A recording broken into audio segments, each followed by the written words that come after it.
मुख्यमंत्री फडणवीस आणि राज ठाकरेंची शिवतीर्थावरती खलबतं. अमित ठाकरेंना भाजपच्या कोट्यातनं विधान परिषदेची आमदारकी देण्यावर चर्चा, तर राज ठाकरेंसोबत सदिच्छा भेट, राजकीय चर्चा नाही, फडणवीसांचं स्पष्टीकरण.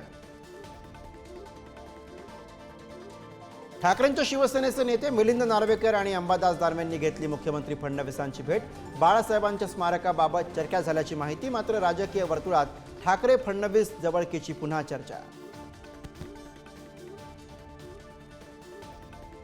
नवा पक्ष स्थापन करण्याच्या विधानावरनं पंकजा मुंडेंचं घुमजाव. देशात नरेंद्र, राज्यात देवेंद्र आणि मी मंत्री असताना वेगळा पक्ष का काढू, पंकजांचा युटर्न. महायुतीत नव्या वादाची ठिणगी. मुख्यमंत्री फडणवीसांच्या अध्यक्षतेखालील आपत्ती व्यवस्थापन समितीमधनं उपमुख्यमंत्री शिंदेंना वगळलं. नगरविकास मंत्री असूनही शिंदे समिती बाहेर, अजितदादा मात्र इन. माझा मेलेला मुलगा परत द्या आणि मग पोलिसांना माफ करा, सोमनाथ सूर्यवंशीच्या आईची संतप्त प्रतिक्रिया. पोलिसांना माफ करा या आमदार सुरेश धस यांच्या विधानावरनं विरोधकही भडकले.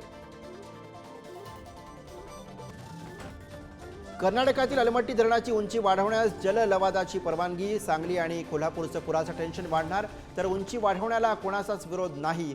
जलशक्ती मंत्रालयाचं संसदेमध्ये उत्तर. राजकारण तापलं. ममता कुलकर्णीनं दिला किन्नर आखाडा. महामंडलेश्वर पदाचा राजीनामा. सोशल मीडियावरती व्हिडिओ जारी करून राजीनाम्याची घोषणा. दोन्ही आखाड्यांमध्ये वाद सुरू झाल्यानं ममता कुलकर्णीचा राजीनाम्याचा निर्णय. उद्यापासून होणाऱ्या 12वीच्या परीक्षा केंद्रांवरती सीसीटीव्ही आणि ड्रोन कॅमेराचा वॉच. गैरप्रकार आढळल्यास केंद्राची मान्यता कायमस्वरूपी रद्द होणार. विद्यार्थ्यांना अर्धा तास अगोदर परीक्षा केंद्रांवर उपस्थित राहावं लागणार. महाराष्ट्रामध्ये सोयाबीन खरेदीला 24 दिवसांची मुदतवाढ. केंद्रीय कृषी मंत्री शिवराज सिंग चौहान यांचा निर्णय. सोयाबीन उत्पादक शेतकऱ्यांना दिलासा.